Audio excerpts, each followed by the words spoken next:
우리가 계속해서 이제 지난주부터 살펴보고 있는 거는 천국에 대한 내용들입니다. 근데 하나님께서 천국은 이와 같다라고 하실 때 다른 모든 가르침에 떠나서 천국을 가르치실 때는 비유로만 가르치세요. 그러면 우리가 왜 비유로 가르치느냐, 그 비유를 가르친 이유에 대해서도 살펴봤습니다. 우리가 소위 말하면 흔히 이야기할 때 내가 이야기하는 바가 상대방이 더 잘 이해할 수 있도록 우리는 때로는 비유를 섞어가며 이야기를 해요. 한마디로 내용 전달을 더 쉽게 하기 위해서 비유를 합니다.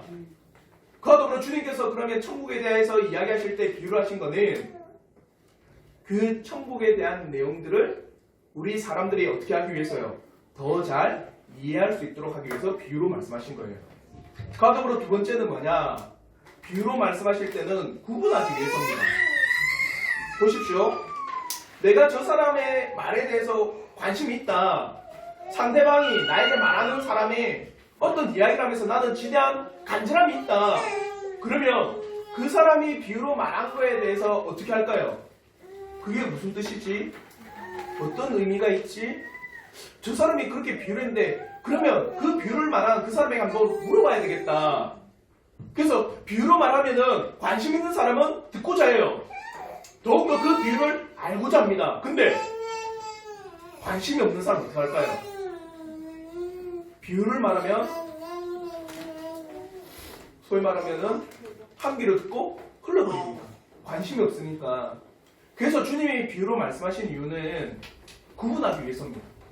정말 진리에 대한 그 간절함, 말씀에 대한 그 사모함, 말씀에 대한 놀라운 은혜를 열망하는 자들은 비유를 들을 것이고, 주님에 대해서 편견을 가지고 있고 주님에 대해서 잘못된 인식을 가지고 있는 사람은 아무리 비유를 말해도 그들이 듣는다 안 듣는다?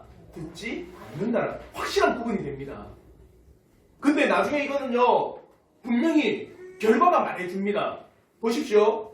말씀에 대해서 갈망하고 열망하고 간절한 바람 가운데 그게 어떤 뜻인가라고 사모하면서 늘 말씀을 살펴보고 그 말씀에 대해서 관심 있게 주의를 기울이는 사람은 시간이 지남에 따라 어떻게 될까요?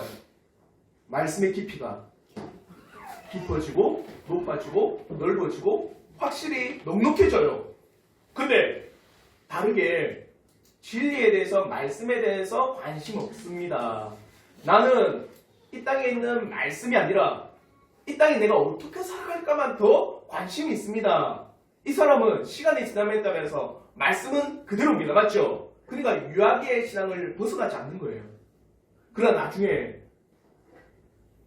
자기가 지금 가지고 있다는 그것조차도 심판 때 어떻게 된다는 겁니까? 다 없어져 버린다는 거예요. 지대한 결과가 생겨요. 그래서 우리 성도들은 말씀에 대한 열망이 있기를 저는 진심으로 바라요. 말씀에 대한 간절한 소망이 있기를 바랍니다. 그렇게 말씀에 대해서 점점 알아감에 있어서 신앙이 점점점 성숙되어지고 깊어지고 넓어지는 겁니다. 그 가운데 주님께서는 천국에 대한 비유를 할 때 씨 뿌리는 비유를 먼저 하셨어요. 그래서 씨 뿌리는 비유를 할 때 길가에 떨어지고 돌밭에 떨어지고 가시떨기에 떨어지는 건 뭐냐? 하나님의 말씀이 선포되는데 그 말씀을 방해하는 자들이 있다는 거예요. 그러면서 길가에 떨어진 건 누가 방해합니까? 마귀, 사탄이 그 말씀을 빼앗아갑니다. 또 돌밭에 떨어지고 가시나무에 떨어진 건 뭡니까? 우리 자신, 우리 안에 있는 이 세상에 향한 욕망들, 세상에 향한 그 종욕과 세상에 대한 온갖 애정이 하나님의 말씀을 결실치 못하게 하는 거예요. 그래서 때로는 세상에 염려가 오면 말씀을 버려버리고 세상에서 환란이 오면 말씀을 어떻게 하는 겁니까? 거부해버립니다. 그러니까 사탄도 방해하고 우리 안에 있는 종욕도 방해하는 것과 더불어서 이 세상 또한 어떻게 합니까? 신자들이 말씀을 결실치 못하도록 방해하는 거예요. 그래서 하나님께서는 씨 뿌리는 비유를 통해서 너희들이 주의하고 하나님의 말씀에 대해서 너무 뭡니까? 계속 관심을 가져야 되는 거예요. 그래서 좋은 밭이 뭡니까? 말씀을 듣고 깨닫는 거다. 듣는 거야 쉽죠? 근데 정작 어려운 건 뭡니까? 깨닫는 거예요. 깨닫는 거. 우리 스스로 할 수 있습니까? 누가 깨닫게 해주셔야 돼요? 성령께서 깨닫게 해주셔야 된다. 한마디로 천국은 바로 하나님의 택하신 자, 성령을 통해서 믿음을 깨달은 자가 소유하는 것이 하나님의 나라다. 일반 가짜 그리스도인들, 명목상의 그리스도인들, 세상 사람들은 이 천국을 소유한다 못한다? 하지 못한다는 거예요. 천국은 바로 택하신 백성들이 가는 곳. 택하신 백성들이 깨닫고 천국을 향해 가는 곳이 바로 씨 뿌리는 비유의 핵심입니다. 그러면 오늘은 그 두 번째, 또 좋은 씨를 제밭에 뿌린 비유를 하세요. 그래서 마태복음 13장 24절에 이렇게 말씀합니다. 우리 한번 마태복음 13장 24절 말씀 다 같이 한번 읽겠습니다. 시작. 예수께서 그들 앞에 또 비유를 들어 이르시되 천국은 좋은 씨를 제밭에 뿌린 사람과 같으니. 천국은 이어갔다 이러면서 씨를 뿌렸는데 좋은 씨를 뿌는데 제밭에 뿌립니다. 맞죠? 그 위에 나온 게 뭐냐? 그 씨가 좋은 씨가 자라서 열매를 맺고 있는데 옆에 보니까 어떤 씨도 있는 거예요. 가라지가 있는 겁니다. 그러니까 가라지를 함께 뽑아버릴까요? 뽑지 마라. 나중에 어떻게 된다는 겁니까? 마지막 때 가라지는 가라지대로 알곡들에 분리할 것이다. 이게 천국과 같다라는 겁니다. 이게 뭘까요? 핵심이 하나님께서는 이 땅에 그의 백성들을 모으세요. 좋은 씨를 뿌렸댔잖아요. 맞죠? 그럼 그 좋은 씨가 결실을 맺고 알곡이 되어서 그것을 모으십니다. 다른 말로 해서 가라지는 어떻게 된다는 겁니까? 모아서 불에 던져 신반대를 이야기하는 거겠죠. 한마디로 여러분 이미와 아직을 들어보셨죠? 이미 우리에게 천국이 왔습니다. 근데 우리에게 볼 때 이 땅에 하나님의 백성 보입니까? 그러나 하나님께서는 그 백성들을 모으세요. 이 땅에 이미 천국이 도래했습니다. 하나님의 택하신 백성들을 끌어모으십니다. 지금도 모으고 계세요. 그러나 아직이죠. 언제 완성됩니까? 세상 끝에. 천국은 구와 같다는 겁니다. 한마디로 말해서 천국을 나타냄에 있어서 천국의 도래 그리고 이 땅에서의 활동들을 묘사하고 마지막 심판 때의 그 일들이 어떻게 진행되는지를 우리에게 면밀히 가르쳐 주시는 것이 오늘 이 말씀이라는 겁니다. 그러므로 우리가 오늘 이 말씀을 통해서 나누고자 하는 것은 세 가지입니다. 첫째, 알곡과 가라지를 뿌린 자. 그리고 두 번째, 가라지를 그냥 두신 이유는 뭐냐. 그리고 세 번째는 마지막 때에 일어날 일에 대해서 우리가 나누고 교훈을 얻도록 하겠습니다. 첫째 나눔입니다. 알곡과 가라지를 뿌린 자에 대해서 오늘 말씀은 분명히 말합니다. 그 먼저 그러면 알곡과 가라지는 뭐냐? 좋은 씨 이게 뭐냐는 것을 한번 살펴보고 이렇게 봐야 된다는 거예요. 그러면은 알곡을 뿌린 자와 가라지를 뿌린 자를 우리가 더 잘 이해할 수 있습니다. 그래서 오늘 우리가 24절과 25절에 분명히 좋은 씨와 가라지에 대해서 이야기합니다. 우리 한번 24절과 25절 말씀 다 같이 한번 읽겠습니다. 시작. 예수께서 그들 앞에 또 비유를 들어 이르시되 천국은 좋은 씨를 제밭에 뿌린 사람과 같으니 사람들이 잘 때에 그 원수가 와서 곡식 가운데 가라지를 덧뿌리고 갔더니. 천국은 제밭에 좋은 씨를 뿌렸다. 그럼 이 좋은 씨는 뭘까? 우리가 씨 뿌린 비유에서는 그 씨는 뭐라고 했습니까? 말씀이랬잖아요. 그럼 이것도 말씀일까요? 천국은 좋은 말씀을 이 땅에 뿌렸다. 그 주님은 분명히 설명해 주십니다. 이 좋은 씨는 천국의 아들들이라고 이야기해요. 그러니까 말씀이 아니라 천국의 아들들이 바로 좋은 씨다. 그게 뭐냐? 38절에 분명히 말씀하십니다. 우리 한번 마태복음 13장 38절 말씀 다 같이 한번 읽겠습니다. 시작. 같은 세상이요 좋은 씨는 천국의 아들들이요 가라지는 악한 자의 아들들이요. 같은 세상입니다. 그러니까 한마디로 이 세상에 하나님의 좋은 씨를 뿌렸는데 그는 하나님의 아들들, 천국의 백성들을 뿌려놓았다는 겁니다. 우리가 계속 이야기한 게 뭡니까? 이 땅에는 택하신 백성이 있다 없다? 있다! 뿌려놓은 거예요. 근데 여러분 압니까? 택하신 백성? 모르죠? 이 땅에는 하나님의 택하신 백성이 뿌려져 있습니다. 알곡들이 뿌려져 있고 좋은 씨가 뿌려져 있습니다. 알곡은요, 좋은 씨는요, 하나님 나라의 백성으로서 천국에 나가고자 하는 자들, 하나님의 백성으로서 거듭난 자들, 택하신 자들, 하나님 나라의 시민들입니다. 이게 좋은 씨예요. 그러면 가라지는 뭘까요? 가라지라고 하는 것은 헬라어로 참 재밌어요. 지자니온이라고 하는 헬라어인데 중동 지방의 주식이 뭡니까? 우리나라의 주식이 쌀이죠. 근데 중동은요? 빵. 그래서 밀빵이나 보리빵. 그래서 그게 주식인데 그러면은 좋은 씨라고 하는 거는 밀을 뿌렸겠죠. 보리나. 근데 지자니온이라고 이거는 뭐냐? 동밀이라는 뜻이에요. 동밀. 밀과 거의 흡사합니다. 근데 이삭이 딱 났잖아요. 곡식 딱 맺히면 지자니온, 이 동밀은요 까맣답니다. 그래서 볼 때는 전혀 구분이 안 돼요. 근데 언제 구분이 되느냐? 이삭이 딱 맺힌 거 보고 이거는 동밀이네, 가라지네, 독볼이네 이러면서 표가 나버리는 거예요. 근데 재밌는 게 있어요. 이 지자니온이라고 하는 이 동밀과 독보리는요, 그 뿌리를 어떻게 내리느냐? 그 알복, 참된 밀과 보리에 엉켜서 뿌리를 맺는데요. 그러니까 가라지를 뽑게 되면 어떻게 되는 거예요? 그래 좋은 열매도 같이 뽑혀버리는 거예요. 그러니까 주님께서도 13장 29절에 이렇게 말씀합니다. 우리 한번 29절 말씀 다 같이 한번 읽겠습니다. 시작. 주인이 이르되 가만 두라. 가라지를 뽑다가 곡식까지 뽑을까 염려하노라. 우리는 맞죠? 우리는 뭐 모내기 할 때 간격을 딱딱 두고 하기 때문에 뭐 가라지 뽑는다고 뭐 벼가 뽑힐까? 근데 그 특징이 이 가라지는 참된 이삭과 함께 그 뿌리가 엉켜 있으니까 그걸 뽑게 되면 같이 뽑히는 것을 이 사람들은 알고 있는 거예요.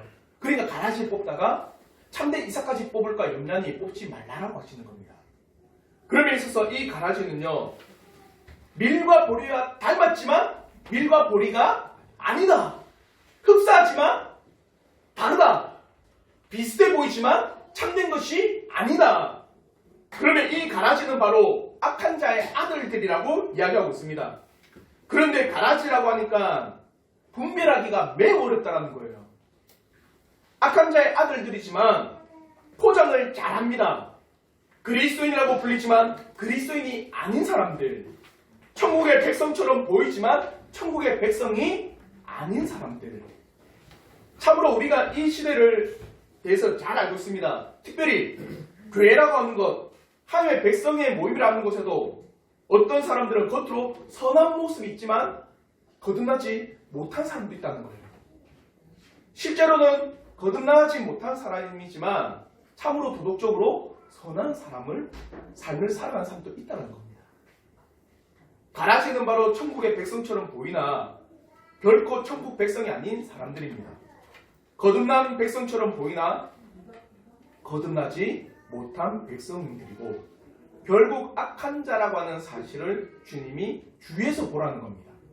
그러면 이런 알복과 가라지를 뿌린 자, 알복, 좋은 씨는 하나님의 택하신 백성, 거듭난 신자, 하나님 나라의 자녀라고 하는 사실을 알았다면 이 알복을 뿌린 자 누굴까요? 사탄이 하나님의 백성, 맞죠? 하나님의 나라의 자녀를 뿌리진 않았겠죠. 이 좋은 씨, 알복을 뿌린 자는 인자다. 그럼 인자는 누굽니까? 그래서 성경에서 여러분이 신약에서 인자에 대해서 우리가 이해할 때는요, 예수 그리스도를 이야기하셔야 돼요. 그래서 마태복음 13장 37절과 39절의 말씀에 분명히 우리에게 말씀하고 있습니다. 우리 한번 37절과 39절 말씀 다 같이 한번 읽겠습니다. 시작. 대답하여 이르시되 좋은 씨를 뿌리는 이는 인자요 가라지를 뿌린 원수는 마귀요 추수 때는 세상 끝이요 추수꾼은 천사들이니. 좋은 씨를 뿌리는 이는 인자다. 그리고 가라지를 뿌린 자는 누구다? 원수다. 그리고 이 원수에 대해서 우리는 분명히 사탄, 마귀라고 부릅니다. 즉 사탄은 결코 바른 것을 뿌리지 않습니다. 사탄은 결코 진리, 참된 말씀, 올바른 가르침을 허락하지 않습니다.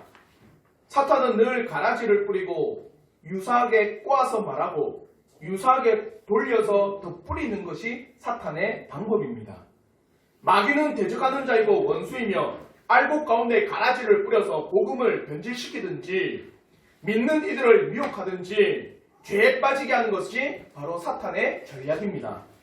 그러면 마태복음 24장 24절의 말씀을 보십시오.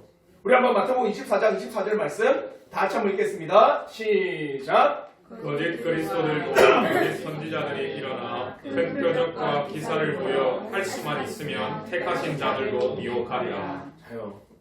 거짓 그리스도들과 거짓 선지자들이 일어나 어떻게 한다는 겁니까? 택하신 자들도 미혹하게 한다. 이러한 사실을 오늘날 교회에 대해서 한번 살펴보면 원수가 뿌린 가라지가 바로 거짓된 복음, 거짓된 진리, 그리고 거짓된 교훈입니다. 이에 속아서 넘어가고 이에 속아서 쓰러져 있고 이에 속아서 참된 복음을 외면하는 것. 오늘날 교회에서 너무나도 많이 보고 있습니다. 특별히 알미니안주의를 가르치는 교회와 수많은 복음주의 교회들을 보십시오. 선포되는 말씀에 대해서도 마찬가지입니다. 신인협력서를 주장한다든지 아니면 구원에 대한 인간의 노력과 인간의 끊임없는 선행을 이야기하며 그로 인해서 하나님께서 구원의 빛을 주신다고 하는 거짓된 가르침이 이미 온 땅에 뿌려져 있습니다. 신비주의를 지향하며 은사주의를 지향하는 교회를 보십시오. 기적이 일어나고 기적을 체험하며 성령의 불을 받으며 구원을 얻는다라고 말하고 있습니다. 그러나 성경은 이에 대해서 말할까요? 전혀 그에 대한 구원을 이야기하지 않습니다. 또한 어떤 교회에서는요, 입에 담기도 힘든 말들을 합니다.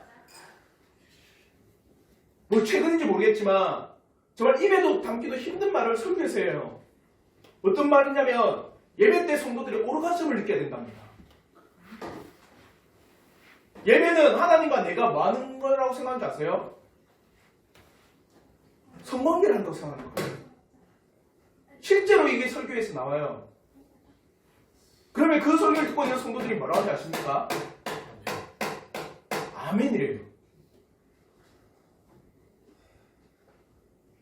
그러니까 오늘날에 수많은 이 거짓된 복음들과 수많은 거짓된 가르침과 수많은 진리에 대한 오류들이 뿌려져 있다는 거예요. 누가 뿌렸습니까? 사탄 마귀가요. 그래서 참된 알곡과 가라지가 알곡이 자라지 못하도록 그 복음을 변질시키고 그 복음을 거꾸로 이야기하되고 그 복음을 꼬아서 이야기한다는 거예요. 이런 마귀의 대적은요 언제부터 있었는지 아십니까? 아담 때부터 있었어요. 그러니까 창세로부터 지금까지 계속해서 사탄 마귀는 가라지를 뿌리는 자라는 겁니다. 그러면 이 사탄 마귀에 대해서 요한계시록 12장 7절과 9절에는요 이렇게 이야기합니다. 우리 한번 요한계시록 12장 7절과 9절 말씀 다 같이 한번 읽겠습니다. 시작.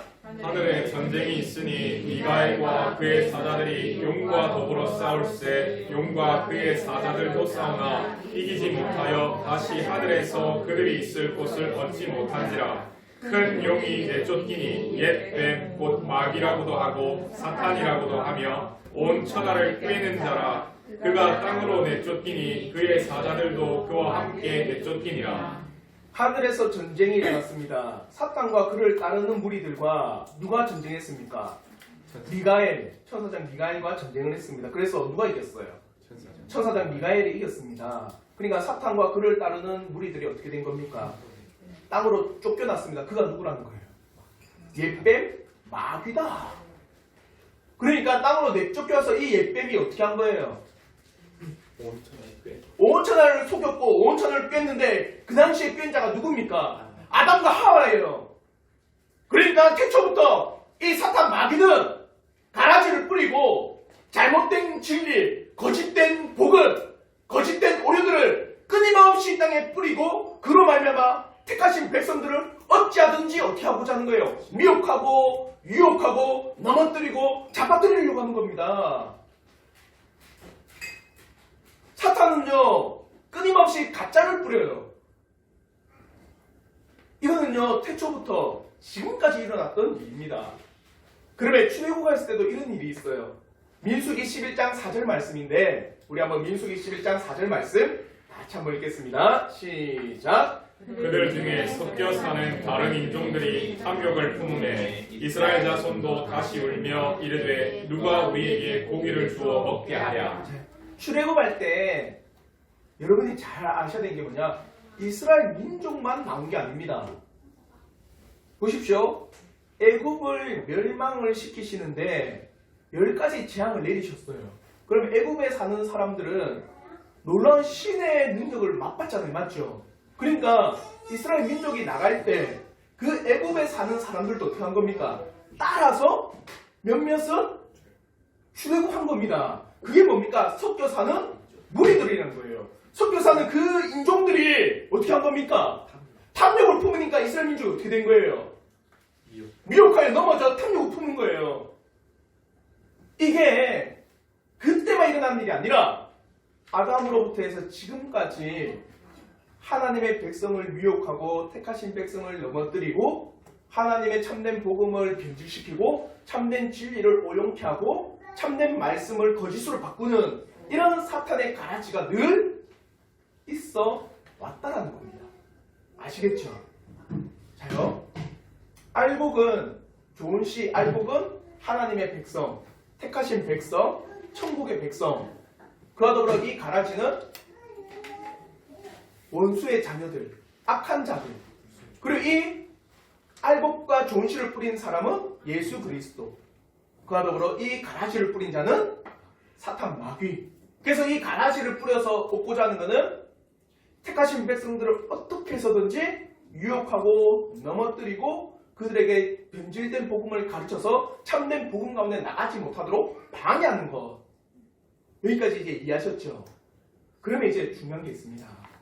그러면 이런 가라지를 봤을 때 당장에 뽑아야 되겠죠. 근데 주님은 뭘 하시느냐? 가만히 두래요. 우리로서는 도저히 잘 이해가 안 됩니다. 확 뽑아버리지. 왜 가만히 두라 하실까? 그에 대해서 주님은 분명히 우리에게 말씀하십니다. 두 번째, 왜 가라지를 그냥 두시느냐?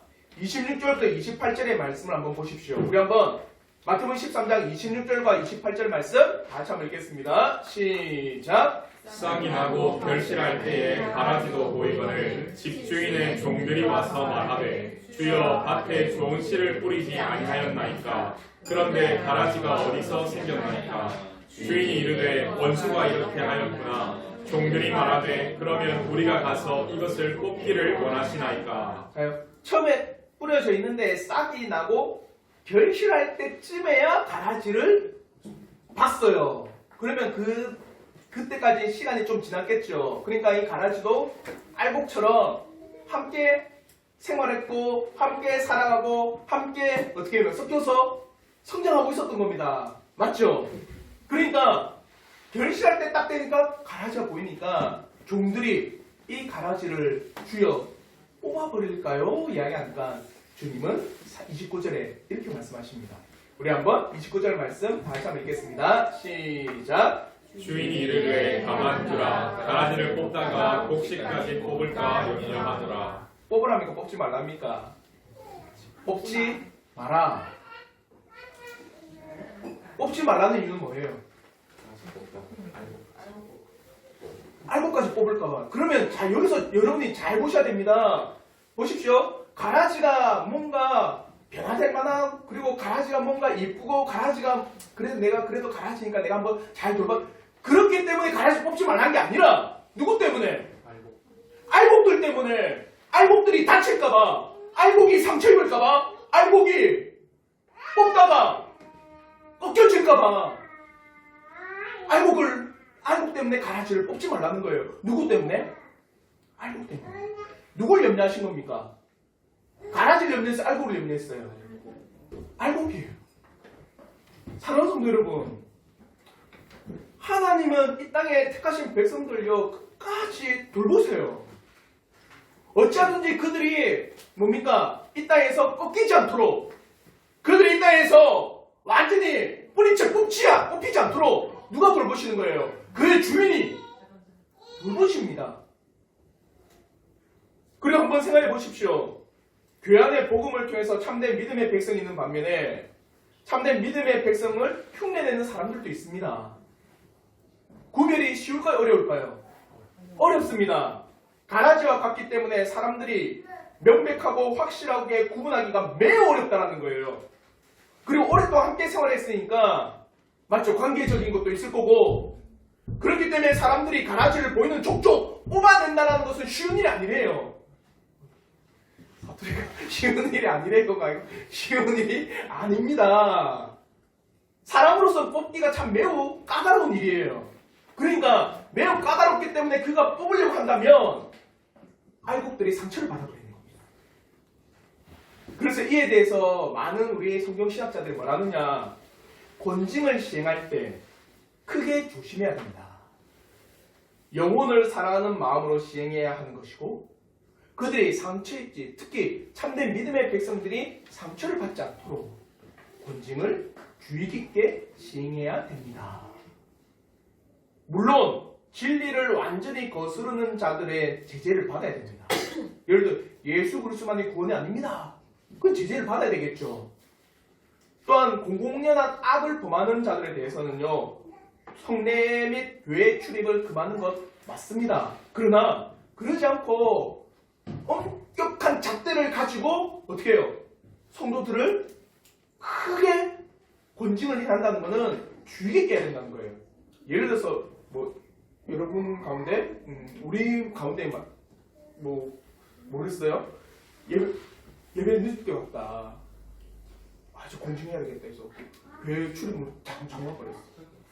그럼 어떻게 해야 될까? 실제로 그런 교회도 있습니다. 우리가 좀 전에 우리가 오기 전에 이야기했는데, 그러면은 상처를 받아요.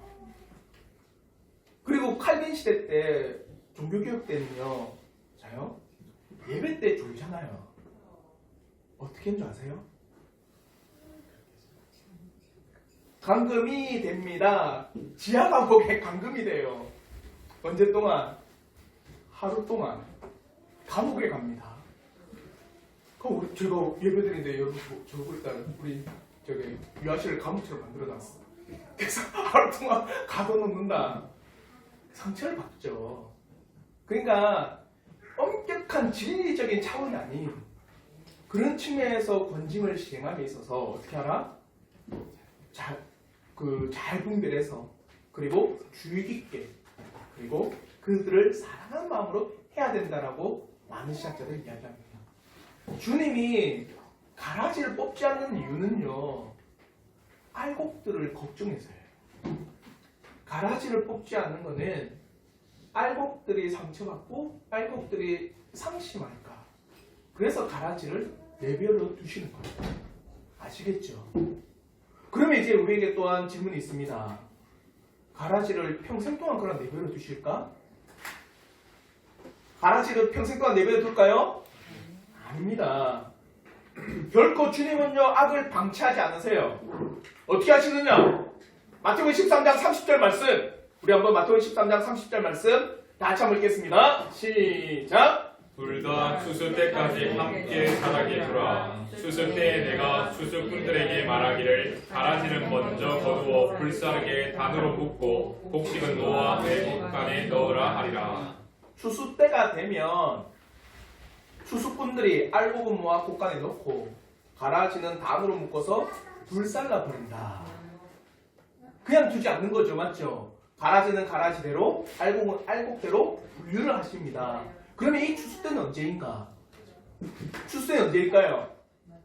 마지막 때. 그래서 주님께서 39절과 40절에 그에 대해서도 너무나도 잘 가르쳐 주세요.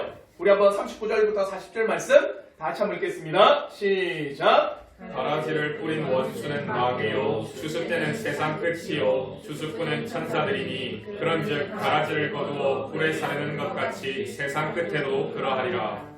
세상 끝, 추수 때는 세상 끝입니다. 세상 끝은 마지막 때죠. 완성의 때입니다. 마지막 때는 바로 성취의 때입니다. 하나님께서 택하신 백성들의 알곡으로 모아주고 알곡으로 다 자라게 되면 이제 마지막 때에 추수를 하십니다. 한마디로 이거예요. 자요, 하나님께서는 이 땅, 이 세상의 밭에 뭘 뿌리셨다? 좋은 씨, 알곡을 뿌리셨다. 그러면 그 알곡이라는 것은 하나님 나라의 백성들이잖아요. 택하신 백성들, 우리의 눈으로는 보이지 않지만 하나님은 아신다 모르신다? 아십니다. 그럼 이 땅에 뿌려져 있는 그 택하신 백성들이 자라고 성장해서 잎이 나고 열매가 맺으면, 그래서 그 모든 택하신 백성들이 다 모아지게 되면 어떻게 한다는 거예요? 마지막 때 추수라는 거예요. 그 마지막 때 그 알곡들은 주스에서 곡식단을 알곡 뭡니까 고가에 넣고 가라지는 가라지대로 베어서 불사르게 모아놓는다. 그러니까 마지막 때는 하나님의 택하신 백성들이 다 돌아오게 되면 마지막 때입니다. 아시겠죠? 그러므로 마태복음 25장 32절과 33절에도 분명히 이렇게 말합니다. 우리 한번 마태복음 25장 32절과 33절 말씀 다 같이 한번 읽겠습니다. 시작. 모든 민족을 그 앞에 모으고 각각 구분하기를 목자가 양과 염소를 구분하는 것 같이 하여 양은 그 오른편에 염소는 왼편에 두리라. 모든 민족을 그 앞에 모으면 마지막 때입니다. 모든 민족을 그 앞에 모으십니다. 그리고 다 모으셨으면 구분합니다. 양은 오른편에 염소는 왼편에 구분하듯이 하나님께서는 알곡은 알곡대로 가라지는 가라지대로 구분해서 알곡은 곡간에 가라지는 불타는 곳에 던져버리세요. 이러한 알곡과 가라지의 구분은요, 자요 오늘날 우리가 구분하는 것처럼 불명확할까요? 명확하고 정확하며 확실합니다. 오늘날 우리는 잘 구분할 수 없어요. 왜? 가라지니까 비슷해 보이니까. 그리고 이게 밀인지 불인지 우리가 잘 구분하지 못하는데 하나님의 구분은 어떻게 하는 겁니까? 오류가 없고 확실하고 정확한 구분이에요. 마지막 심판의 때에는 그러한 오류가 전혀 없는 완전한 구분이 일어납니다. 완전하고 정확하고 확실한 진리의 기준하에 구분되어질 것입니다. 이렇게 마지막 때에 주님께서는요, 이 모든 일들을 진행하심에 있어서 그의 천사들을 보내시어 확실하게 일을 하십니다. 그러면 마태복음 13장 41절 한번 보십시오. 우리 한번 마태복음 13장 41절 말씀 다시 한번 읽겠습니다. 시작. 인자가 그 천사들을 보내리니 그들이 그 나라에서 모든 넘어지게 하는 것과 또 불법을 행하는 자들을 거두어내요. 인자가 누굴 보냅니까? 천사들을 보냅니다. 그래서 천사들이 그 나라의 모든 넘어지게 하는 것과 또 불법을 행하는 자들을 거두어내요. 모든 넘어지게 하는 게 뭘까요? 가라지와 같은 거짓된 복음, 거짓된 진리, 오류, 거짓된 사상들, 이 모든 넘어지게 하는 것들을 다 불태워버립니다. 더불어서 그 넘어지는 것에 더불어 불법을 행하는 자들, 그들도 다 거두어서 어떻게 하는 겁니까? 불사르게 내어버리는 거예요. 마지막 때 인자이신 예수 그리스도께서 심판자로서 이 땅에 심판을 행하십니다. 성경은 끊임없이 이 사실에 대해서 우리에게 명확하게 가르치고 있어요. 요한복음 5장 22절의 말씀을 보십시오. 우리 한번 요한복음 5장 22절 말씀 다시 한번 읽겠습니다. 시작. 아버지께서 아무도 심판하지 아니하시고 심판을 다 아들에게 맡기셨으니. 심판을 누구에게 맡겼습니까? 아들에게 맡기셨어요. 인자이신 예수께서 심판주가 되는 건 합당합니다. 죄를 위해서 십자가를 누가 지셨습니까? 성자인 예수께서 지셨어요. 누가 죽음을 당하였습니까? 성자이신 예수께서 죽임을 당하셨습니다. 신이 육신을 입고 이 땅에서 십자가를 지셨고 구원의 가장 큰 핵심이고 복음의 가장 큰 핵심은 성자에게 있습니다. 맞죠? 그래서 그 성자이신 예수께서 육신을 입고 십자가를 지시고 죽으시고 부활하시며 하나님 보좌 우편에서 지금도 다스린다, 심판하신다. 그분이 심판주가 되어 이 땅에 임하셔서 완전한 심판을 행할 것이다. 아시겠죠? 이 말씀 한번 우리가 한번 정리해 봅시다. 주님께서는 이 땅에 좋은 씨를 뿌리셨습니다. 그리고 그 좋은 씨는 자라서 알곡이 됩니다. 이들은 바로 하나님의 백성들입니다. 택하신 자들. 예수 그리스도를 믿는 자들입니다. 그리고 이들이 모여서 교회를 형성하고 교회를 이루어 나갑니다. 그러나 이러한 알곡이 있는 반면에 원수는 가라지를 뿌립니다. 그래서 하나님의 진리에 대해서 거짓으로 바꾸고 말씀을 외면하고 말씀을 대적하도록 합니다. 가라지이기 때문에 구분하기가 매우 어렵습니다. 이러한 가라지는 이 세상뿐만 아니라 교회도 마찬가지로 있습니다. 오늘날 교회라고 불리는 곳에서 이루어진 일들을 보십시오. 수많은 오류와 가짜 복음, 거짓된 진리에 대해서 수많은 유사 그리스도인들이 탄생하고 있습니다. 그리고 이러한 사실이 각각의 씨가 결실할 때가 되자 드러나게 됩니다. 알곡은 곡식으로 잘 맺어졌지만 가라지는 곡식이 아니고 가짜임이 드러납니다. 그러나 당장에 뽑지 않습니다. 그러나 그대로 두지도 않습니다. 알곡이 다 자라 다 모이게 되면 마지막 심판의 때 하나님께서는 가라지는 가라지대로 알곡대로 반드시 구분하고 심판을 행하십니다. 다 이해가 되셨죠? 이 말씀을 통해서 우리가 한번 교훈을 보자 합니다. 하나님 나라는 지금도 어떻게 될까요? 이루어지고 있습니다. 하나님께서는요, 지금도 이 땅에 하나님의 일을 이루어 나가십니다. 천국의 활동을 하고 계십니다. 그 천국의 활동, 하나님 나라의 활동이 뭘까요? 그렇죠. 복음을 전하고 누굴 모으는가? 택하신 백성들을 모으고 있습니다. 지금도 하고 있어요. 하나님께서는 끊임없이 그의 백성들을 모으고 계십니다. 반면에 원수는 끊임없이 지금도 뭐하고 있을까요? 회방하고 있는 거예요.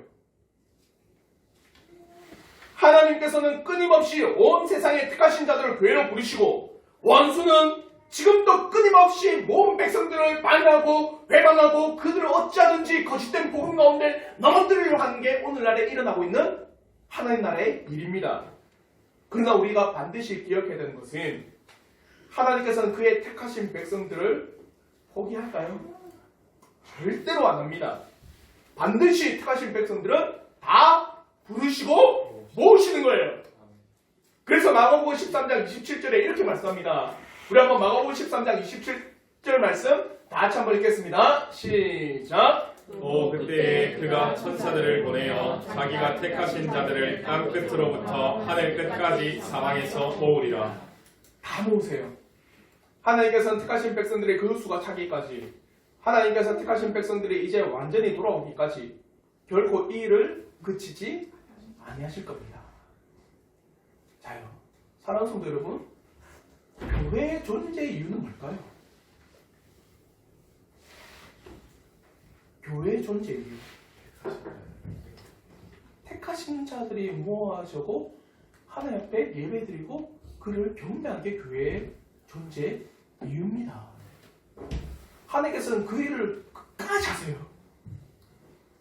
물론 역사적으로 그 교회의 빛이 희미해질 때도 있었습니다. 중세 청년 희미해지고 그 뿌리가 연약해질 때도 있었어요. 그러나 없어지지 않았습니다. 끝까지 하나님께서는 그의 택하신 백성들을 이 땅에 부르시고 모으십니다. 이것이 바로 이 땅에서 이루어지는 천국의 일들입니다. 그리고 두 번째, 하나님 앞에 그 모든 백성이 다 모아지면 뭐가 있다? 마지막 심판의 때가 있습니다. 이렇게 하나님께서 택하신 백성들을 다 부르시면 반드시 심판하십니다. 이걸 꼭 기억하십시오. 언제일까요? 그 다 모이는 때가 언제일까요? 오늘일까 내일일까? 알 수 없죠. 오늘일 수도 있고 내일일 수도 있고 우리 자녀 세대일 수도 있고 알 수가 없습니다. 그래서 주님이 언제 오실지 우리는 모릅니다. 이거는 주님이 언제 올지 모르니까 우리 흥청망청 놀자 이게 아니에요. 언제 오실지 모르니까 우리는 어떻게 되는 겁니까?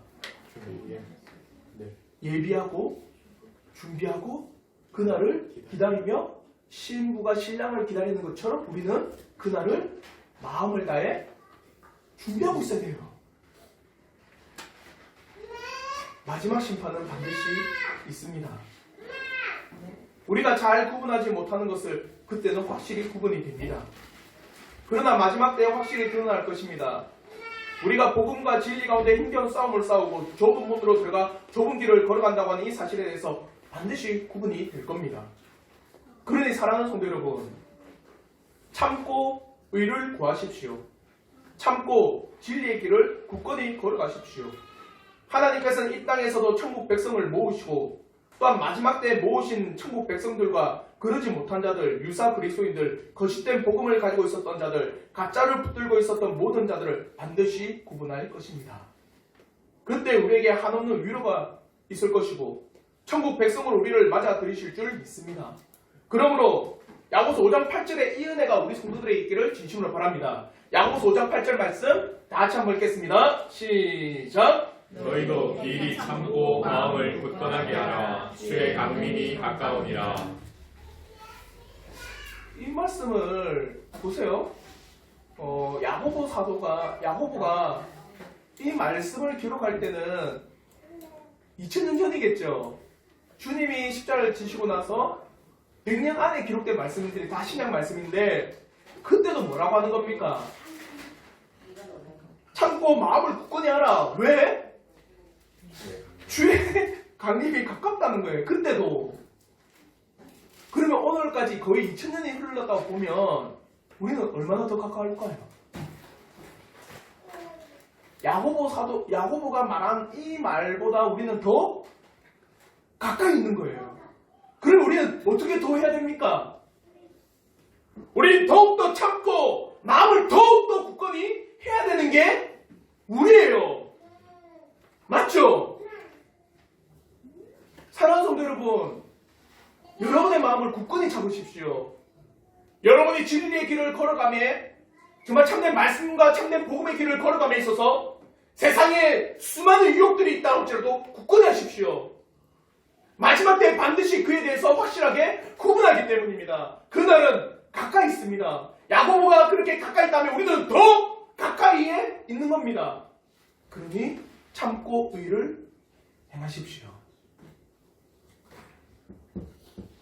그러므로 이 베드로의 말씀도 우리의 말씀이 되기를 바랍니다. 우리 한번 마지막으로 요한복음 6장 68절의 말씀 다 같이 한번 읽겠습니다. 시작. 시몬 베드로가 대답하되 주여 영생의 말씀이 주께 있사오니 우리가 누구에게로 가오리이까. 영생의 말씀이 누구에게 있습니까? 주께. 주께 있습니다. 그런데 누구에게 붙들려 있는 거예요? 예수께 내가 붙들려 있겠습니다. 이게 우리 성도들의 자세가 되길 바랍니다. 사랑하는 성도 여러분, 이 세상의 사상들, 이 세상의 수많은 그 오류와 거짓된 것들 가운데는 영생이 없어요. 영생이 누구에게 있느냐? 예수께 있습니다. 그러니 예수를 더욱더 붙잡고 걸어가십시오. 그 자들은 반드시 하나님께서 마지막 때에 알곡으로 모아 하나님 나라로 이끌어 가실 줄 믿습니다. 그날을 손꼽아 소망하고 기다리십시오. 여러분에게 영원한 위로가 있을 줄 믿습니다. 이게 바로 오늘날 천국에 이루어진 일이 천국 이어갔다는 거예요. 하나님께서 알곡을 뿌린 것을 거두시고 지금도 거두고 계세요. 그리고 마지막 심판의 때 확실히 구분할 알곡은 위로 올라갑니다. 그게 천국입니다. 아시겠죠? 이 천국의 은혜가 우리 성도들의 은혜가 되기를 주님의 이름으로 축원합니다. 기도하겠습니다.